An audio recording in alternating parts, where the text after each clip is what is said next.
اللہ اللہ اللہ اللہ اما بعد فاعوذ باللہ من الشیطان الرجیم بسم اللہ الرحمن الرحیم ان الصفا والمروۃ من شعائر اللہ صدق اللہ العظیم۔ عمرہ ایک ایسی عبادت ہے جس کو اللہ رب العزت نے اہل ایمان کا اپنے ساتھ تعلق مضبوط کرنے کے لیے ایک ذریعہ بنایا۔ انسان کے دل میں تجسس پیدا ہوتا ہے، رغبت پیدا ہوتی ہے کہ جب کسی سے ملتا ہے تو پہلے اس کا تعارف کرتا ہے، آپ کا نام کیا ہے، نام بتاتا ہے، آپ کہاں رہتے ہیں، وہ جگہ بتاتا ہے۔ پھر انسان کے اندر تجسس پیدا ہوتا ہے کہ میں اس کے ساتھ ملاقاتیں کیا کروں۔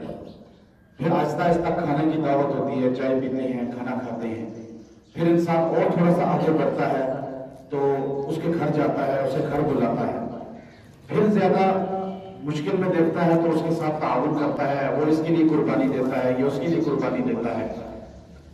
یہ آخری درجہ یہ ہوتا ہے کہ انسان اس بندے کے لیے جس سے تعلق مضبوط ہو جاتا ہے تو انسان اس کا ہر جگہ ذکر کرتا ہے اور اس کی محبت کا، دوستی کا، رشتہ داری کا ہر جگہ اظہار کرتا ہے۔ دیکھو جی یہ اتنا میرا خاص تعلق والا ہے دوست، یہ سب چیزیں۔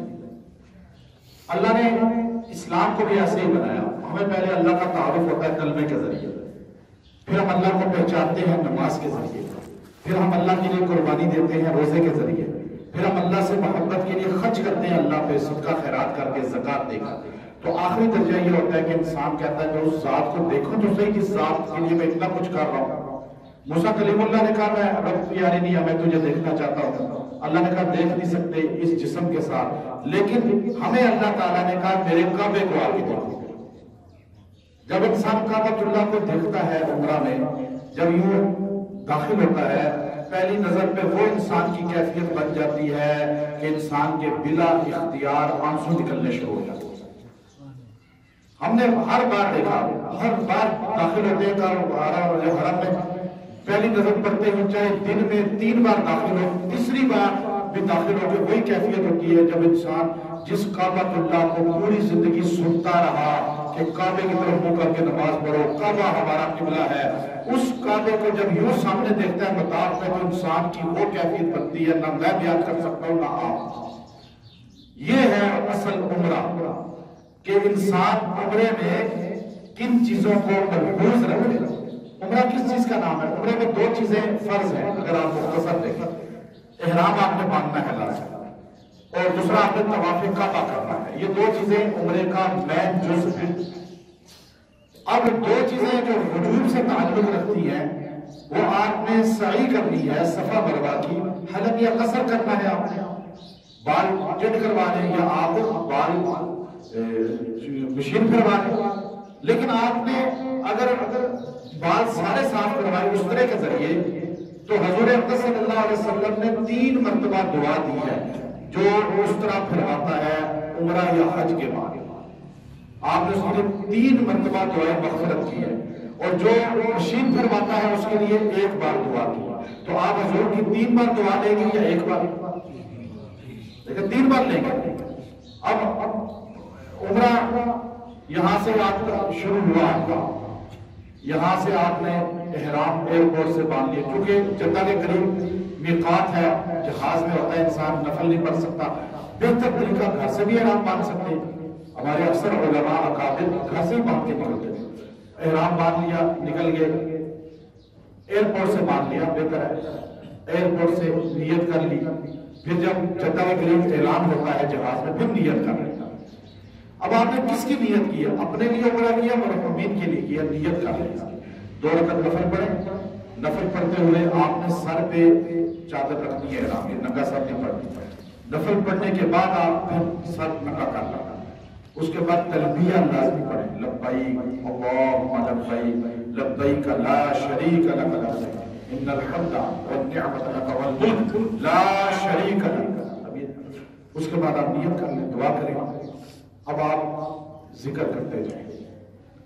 احرام میں ممنوع چیزیں ہیں، صابن استعمال نہیں کرنا، خوشبو والی چیز، آپ نے کوئی چیز مارنی نہیں ہے، جو بھی میل کی چیل بھی جسم سے نہ اتاریں، خوشبو بھی نہ لگائیں، کسی کو گالی نہ دیں، غیبت نہ کریں، کسی کے خلاف باتیں نہ کریں۔ اکثر عمرہ والے کو سب سے بڑی جو بیماری لگتی ہے وہ یہ کہ وہ اپنے ہی ساتھیوں کی غیبت کرتے ہیں، اپنے ہی ساتھیوں کی۔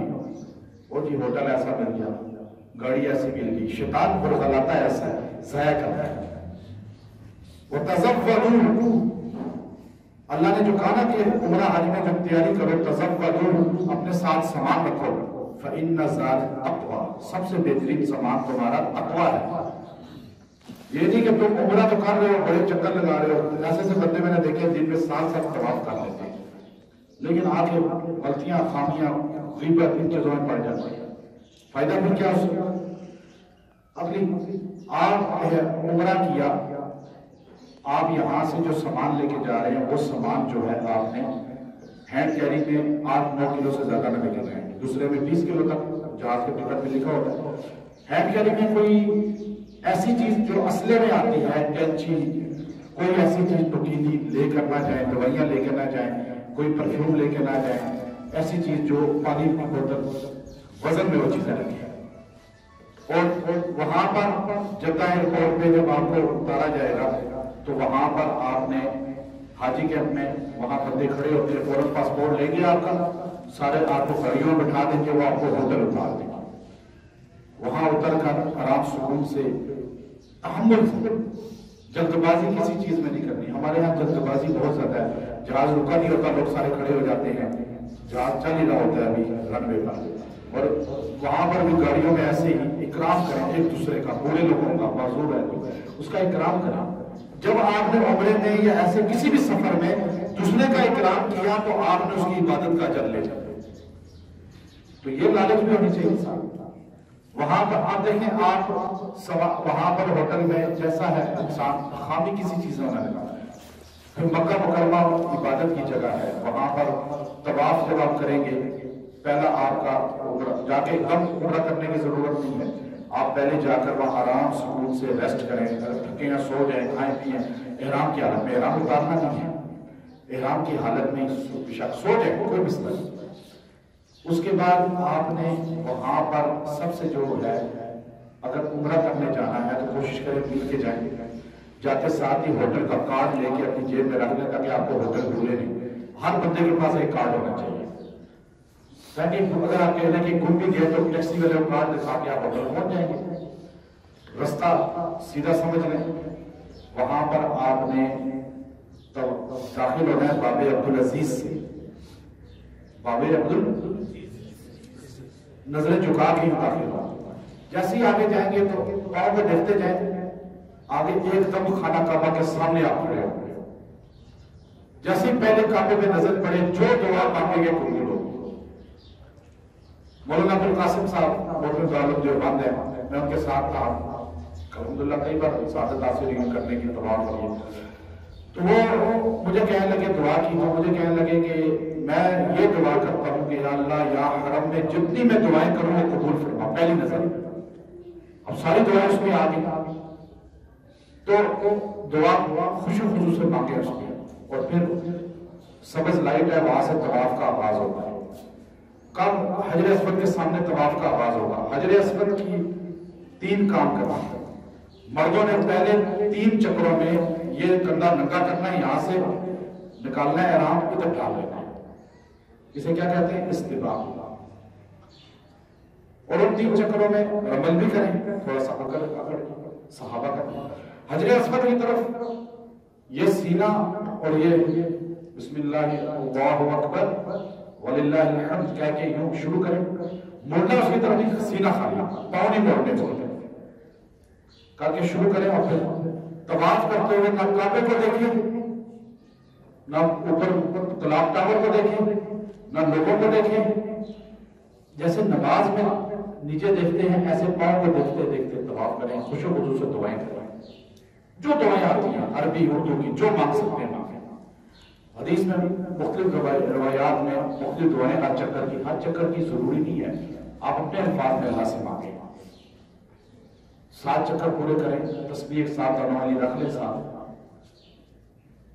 جب بھی اس سبز لائٹ پہ پہنچے حضرت کے سامنے تو یوں ہی سینہ اس کی طرف کر کے منہ کر کے اللہ بسم اللہ اللہ اکبر اسے چوم لے. یہ استلام ہے، ہاتھ نہیں لگا. حجر اسود کو جا کے چومنا فرض واجب نہیں ہے. دھکے بے اکرامی ہوتی ہے، ان چیزوں میں نہ پڑے.